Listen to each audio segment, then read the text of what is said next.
नमस्कार मित्रांनो, तुम्ही पाहताय ग्राउंडेड विजन.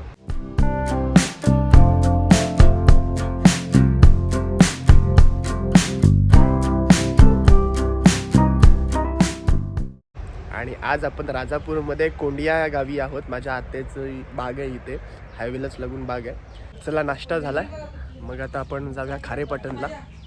खारेपाटणला इथून जवळ राजापूर आणि खारेपाटण असं मार्केट आहे आणि आपण गाडी घेऊनच चाललो कारण आपल्यासोबत आई, पप्पा, आत्या पण येणार आहेत खारेपाटणला.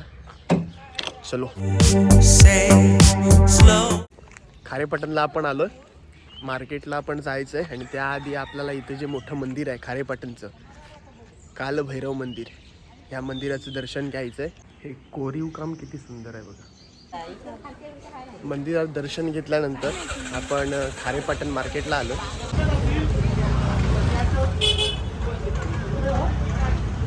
मार्केटमधून घरी आलो आपण. आता तुम्हाला बाग फिरवतो, बागेमध्ये कोणती कोणती झाडं आहेत ती दाखवतो.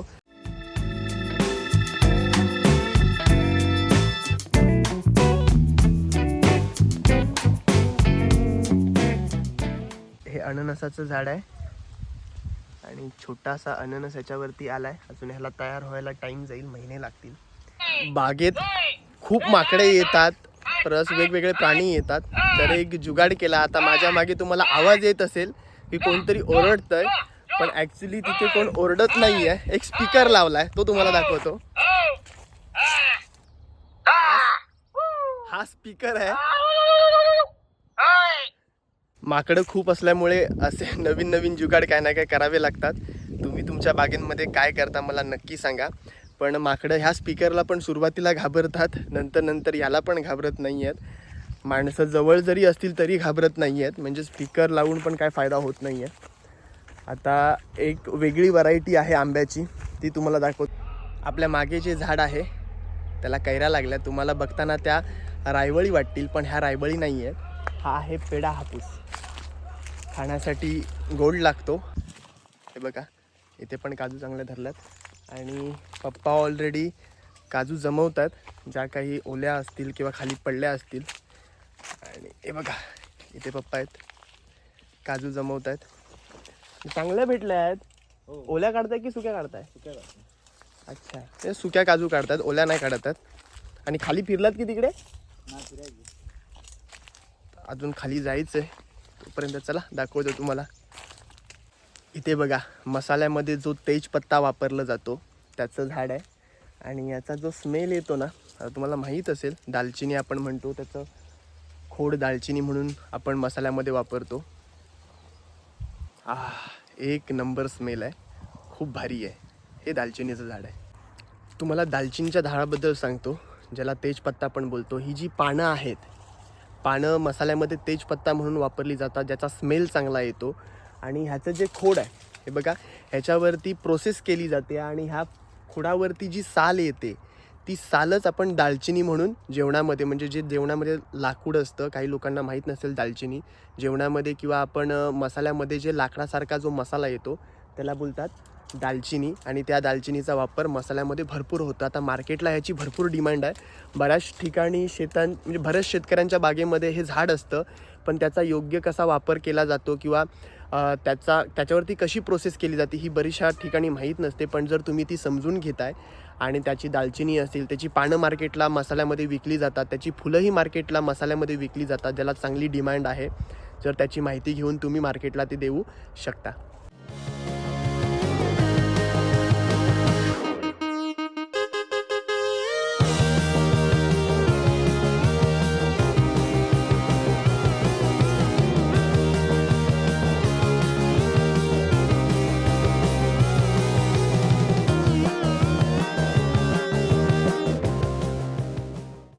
झाडावरती कैऱ्या लागल्यानंतरला परत अशी रिफ्लॉवरिंग होत असतो, परत मोहर येत असतो.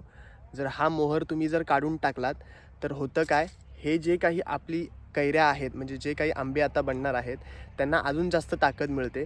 म्हणून आता इथे बघाल ना, तर परत रिफ्लॉवरिंग झाडांना चालू होते. आता ही रिफ्लॉवरिंग जी आहे, ही जर तुम्ही ह्या पद्धतीनं अशी जर काढून टाकली तर तुमच्या झाडांच्या ही जी कैरीची जी साईज आहे ही चांगल्या पद्धतीनं वाढणार आहे.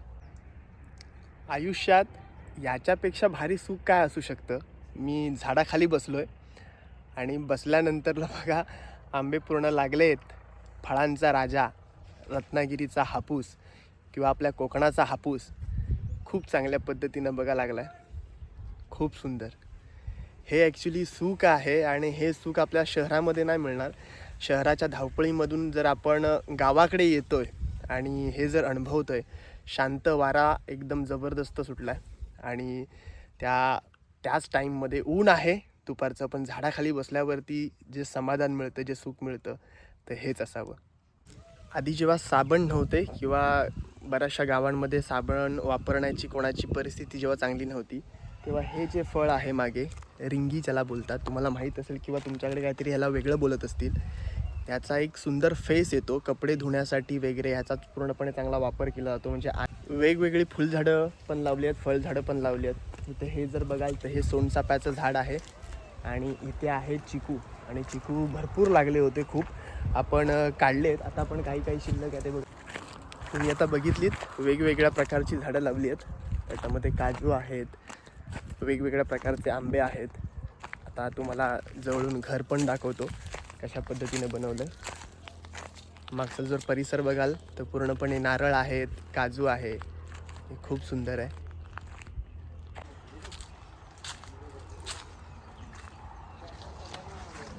इथे बघा फणस किती सुंदर लागलेत.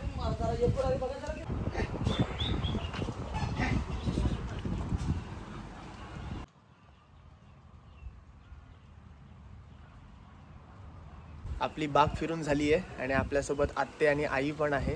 आत्ते, तू कधी बनवलीस ही बाग? 2002 मध्ये. 2002 मध्ये जमीन घेऊन तू स्वतः झाडं लावलीस ना? जमीन घेतलेली आधीच होती. 2000 मध्ये ती तशीच वर्षभरात लावलेली आम्ही. अच्छा, म्हणजे झाडं. स्वतः जमीन घेऊन लावलेली स्वतः जमीन घेतली आहे, त्याच्यानंतरला झाडं स्वतः लावलेली आहेत. म्हणजे ही झाडं जी काही लहानपणापासून तू मेहनत घेतेस, म्हणजे पाणी घालणं असेल, या सर्व गोष्टी असेल, याच्यामध्ये एक वेगळी आनंद असतो की नाही? मग तू मुंबईला राहतेस आणि जेव्हा तू इथे येतेस, येते तुम्ही करते, मी स्वतः मला झेपतो तेवढं कसं करते. वाटतं तुला करताना? आनंद होतोय. बोरिंग पण पाडले, विहीर पण आहे. अच्छा, म्हणजे आपण सर्व बाग फिरलोय. तर आत्ते मुंबईला राहते, पण ती गावी आल्यानंतर पूर्ण स्वतः बागेमध्ये फिरणं असेल, या सर्व गोष्टी करतात. त्याच्यामध्ये पण एक आनंद लपलाय.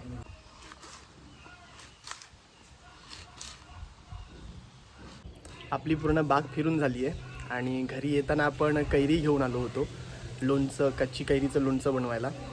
तर या कैरीचं लोणचं बनवून झालंय, बघाल.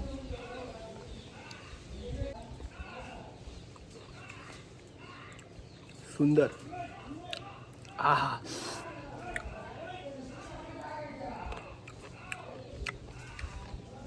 जबरदस्त. आपण आता जेवायला बसतोय, तर जेवणासाठी लिंबू पाहिजेत म्हणून लिंबू काढायला आलोय.